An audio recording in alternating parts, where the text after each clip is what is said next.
He controlled an empire that stretched from the deserts of Syria to the cold Atlantic coast of Britain. He commanded armies of 500,000 men. He wore purple robes stitched with gold thread and sat on a throne that no human being on earth had the power to challenge. And every single night, alone by candlelight, he wrote in a private journal that he never intended anyone to read. Words so dangerous, so contradictory to everything his empire stood for, that if his enemies had found them, they might have destroyed him. What he wrote was not a record of conquest. It was not a monument to his power. It was a confession. And buried inside that confession was the single most powerful wealth principle the ancient world ever produced. A principle so counterintuitive, so alien to everything we are taught about money and success, that even today, nearly 2,000 years later, most people walk right past it without understanding what they are looking at. This is the story of a man who held the world in his hands and chose to hold it loosely. And that choice, that deeply misunderstood, deeply radical choice, is the beautiful mistake that made him the most powerful human being who ever lived. Marcus Aurelius was born in 121 CE into one of Rome's most dominant patrician families.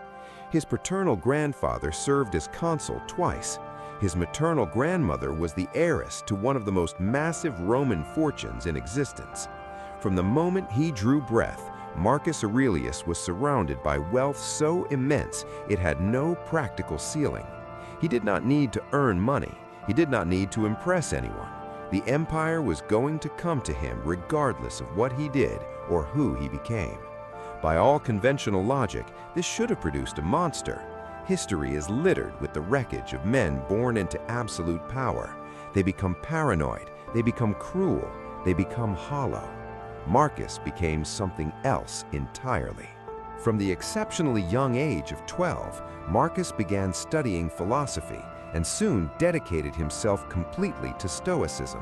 This was, by every measure of his world, a mistake. The ruling class of Rome did not study philosophy the way Marcus did, not with his ferocity, not with his sincerity, not with the almost desperate hunger of a man searching for something he could not find in palaces or armies or gold. The philosophers were figures of mockery in certain Roman circles. One of Marcus's own tutors, the fabulously wealthy Athenian scholar Herodotus Atticus, was an inveterate opponent of Stoicism, believing the Stoic desire for inner stillness would produce only a sluggish, enervated life. His advisors, his peers, his culture, all of them told him in different ways that a man of his power did not need philosophy. He needed strategy, he needed dominance, he needed gold. He chose Stoicism anyway, and that choice, that quiet, stubborn, almost foolish choice, became the engine of everything. Here is what the world does not understand about Marcus Aurelius and wealth. The common telling goes like this: Marcus Aurelius was a philosopher who happened to be rich. He didn't care about money. He was above it. He was spiritual. This reading is dangerously incomplete. The truth is far more radical and far more practical. In his Meditations, Marcus writes that he considered himself fortunate not because of his palaces or the treasury. His wife had silken and embroidered robes, and they possessed silver goblets and beautiful emeralds. But to Marcus, the true measure of his wealth was that whenever he saw someone in need, he could provide for them, and that he would never have to ask for that favor in return. Read that slowly. Let it land. He was not rejecting wealth. He was redefining its purpose entirely. Wealth to Marcus was not the destination, it was the capacity to act. And that reframing, that single philosophical pivot, is the secret that most people never find.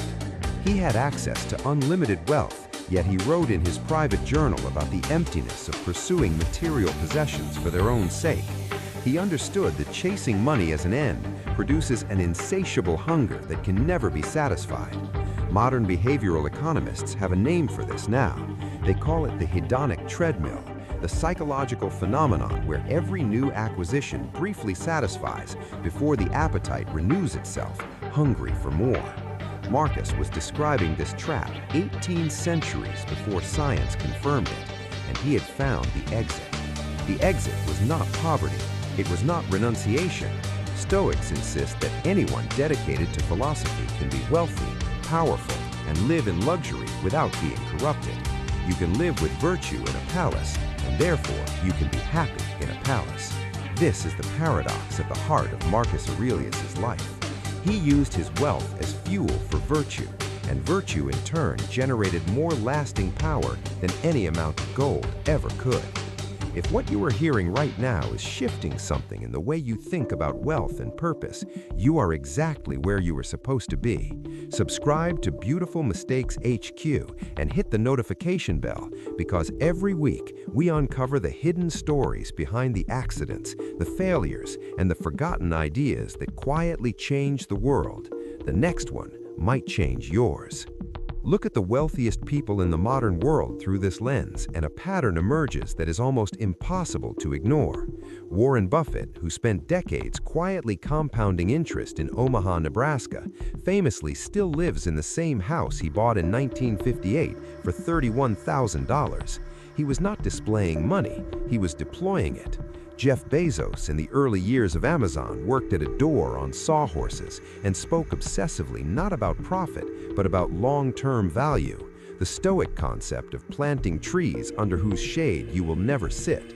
And Bill Gates, who has pledged to give away virtually his entire fortune, mirrors almost precisely what Marcus wrote, that the measure of a life is not what you accumulate for yourself, but what you make possible for others.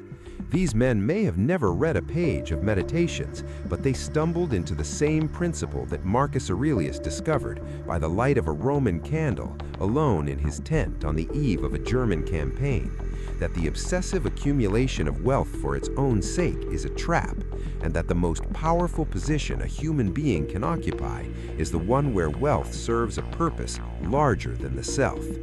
But here is where the story takes its haunting turn. Marcus Aurelius never wrote Meditations to be famous or to make money. It was his private journal, his personal reflections, written for himself to process his thoughts and reinforce his principles. He hid it. He never published it. The most influential wealth philosophy of the ancient world was a secret, kept locked inside the private notebook of a man who believed no one else would ever read it. Imagine that. The entire foundation of Stoic wealth thinking, a philosophy that today influences presidents, billionaires, therapists, and millions of ordinary people, was an accident of survival. A journal that was never supposed to exist publicly, preserved by medieval monks who had no idea what they were protecting, and released into the world like a time-delayed explosion. Today, Stoicism is recognized as the main philosophical inspiration for cognitive behavioral therapy, the leading evidence-based form of modern psychotherapy. The Stoics argued that our emotions are shaped more by our beliefs than we normally realize, and this became the foundation of the cognitive theory of emotion used in modern medicine. What began as one man's private coping mechanism for ruling the most complex empire in human history has now become a clinical tool used to treat anxiety, depression, and financial self-destruction. The mistake that Marcus made, the mistake of writing down what he truly believed, of being honest in the dark when he could have been imperial in the light, has saved more minds than any decree he ever issued. And yet the mystery deepens the closer you look. Marcus Aurelius was the last of what historians call the 5 good emperors of Rome. After his death, the empire began its long, irreversible decline. He spent his entire reign trying to pass on what he had discovered, through his rule, through his mercy, through his choices, and he failed. His son, Commodus, who inherited everything, understood nothing. The richest principle in the ancient world died with the man who carried it, survived only in those secret pages he never intended to share. This is the beautiful mistake. Not that Marcus Aurelius was rich. Every emperor was rich. The beautiful mistake is that a man who had every reason to chase power chose instead to understand it. That in doing so, he accidentally wrote the greatest manual for wealth ever produced. That the manual was never meant to be read. and that 2,000 years later, it still changes lives, still whispers the same subversive truth into the ears of anyone willing to listen. Wealth is not what you hold, it is what you become. The question is not whether you have enough. The question is whether you are the kind of person who would know what to do with it. Marcus Aurelius knew. He just never told anyone, and the world found out anyway. If this story made you see something differently about money, about power, about what it actually means to build a life, share it with someone who needs to hear it. Subscribe if you haven't already. Drop a comment below telling us which idea hit you the hardest, and stay close, because at Beautiful Mistakes HQ, we are just getting started, and the next beautiful mistake we uncover might be the one that changes everything for you.